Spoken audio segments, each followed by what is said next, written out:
How to replace a circuit breaker by Circuit Breaker Wholesale. Turn off the main power supply. Every electrical panel has a main breaker switch that you'll need to flip off before working on your panel.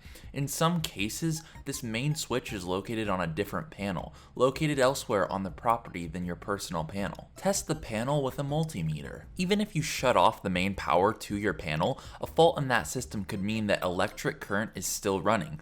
Always test panel components for the presence of electrical current before touching them. Inspect your panel for unused breaker slots. If your panel has unused slots, you can install your new replacement breaker in the unused slot before removing the faulty one. You will be labeling this new breaker, so there is no need for it to be in the same exact location as the old one. Double check your circuit breaker.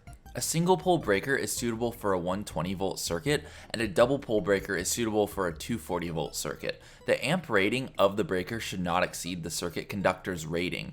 Usually 15 amps for a 14 gauge copper, 20 amps for a 12 gauge copper, and 30 amps for a 10 gauge copper. Locate the breaker's mounting contacts. The replacement breaker will have two mounting contacts near its bottom. One of these is the mechanical mount for the breaker shell, and the other is the electrical contact. Engage the non-electrical contact point first, and then gently push down the shell so that the electrical mounting component makes contact with the panel. Set the circuit breaker to the off position. For safety reasons, you want the circuit breaker to be off when you prepare to engage the main power switch. Align the new circuit breaker with the unused space on the panel. Tilt the breaker so that the non-electrical mounting point integrates with the panel structure. You may now pivot the breaker and roll it towards the center of the panel before seating it in an unused location. Connect the new circuit. Remove the old circuit breaker's connections and connect them to the new breaker terminal's ground and neutral mounting points. Clean up any foreign debris that could cause a short circuit. Replace the cover and test. Make sure that the newly installed breaker is seated comfortably.